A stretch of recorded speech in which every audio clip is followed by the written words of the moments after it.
Conan Christopher O'Brien was born on his birthday in Boston. As the youngest daughter in an Irish Catholic family, Conan had to grow up as a child. Infatuated with performance and inspired by the great comedians of his time, Conan set out to Hollywood. Eventually, Conan got his own late night show and retired at the top of his career as the king of late night television. Then he went to cable TV. After about $150 million and his second retirement, the logical next step for any unemployed white guy is to start a podcast, and Conan did exactly that. He started a radio show. Now he is hosting the Oscars, giving his voice to Toy Story 5, starring in an A24 movie, and traveling the world on HBO's dime. This is the timeline so far. But that's just the facade. The person, not the man. To truly know Conan, we need to go back and see how he became the ginger Frankenstein we know and love today, and everyone involved in the journey with him. Conan had humble beginnings. If you take away the support of his family, his job at SNL, Lauren Michaels handing him the late night show, and his Harvard education, Conan really came from nothing. As the new host of Late Night, Conan was being cancelled left and right. The immense pressure led to intense bouts of depression and multiple suicide attempts. So, just typical Hollywood stuff. Initially, his style of humor was trying to be funny by intentionally not being funny.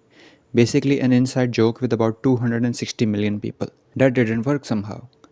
After a lot of trial and error and a few different Andys, Conan became the lovable goofball we all adore today.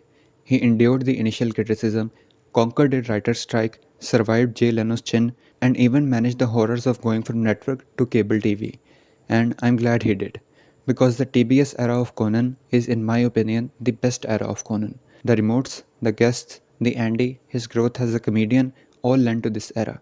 And just as much as Conan, I love the guests on Conan as well. Some of my favorites include Norm Macdonald, Timothy Oliphant, Jeff Goldblum, Kristen Schaal, and Bill Burr. Many more come to mind, but these guys are my top picks because they are just so much better when they are on Conan. Especially Bill Burr. He is a guest that needs a lot of space and a host that can A. contain his chaos, and B. instead of confronting him, allow him to argue with himself. Conan is able to do both of these beautifully. Guests like Norm, Jeff, and Tim are infamous for their appearances on Conan and the chemistry they share with him. But one of my personal favorites and an incredibly funny actress comedian I don't see talked about a lot is Kristen Schaal. Every single appearance of hers on Conan is awesome. She is funny, charismatic, energetic, and just a joy to comprehend with every sense imaginable. I just wanted to give her a shout out here. But guests aside, the crew members of the Conan show are stars in their own right. Sona, Conan's assistant and co-host of his podcast, has made numerous appearances on the show's remotes and even had a whole episode interview dedicated to her. Aaron Blairett, he helps Conan with the Clueless Gamers episodes. After Clueless Gamer became famous, Aaron was replaced with celebrities, and the entire internet is in agreement that instead of the mighty A-listers, we want to see Aaron and only Aaron in the Clueless Gamer episodes alongside Conan. This just shows how well Conan treats his staff, that they are comfortably able to be themselves and receive the love and appreciation they deserve. But the true superstar Conan crew member is the human encyclopedia, the fake Italian, the enigmatic Jordan Schlansky. Jordan is awesome. He is unapologetically him and the most perfect foil for Conan. Jordan is the antithesis of Conan.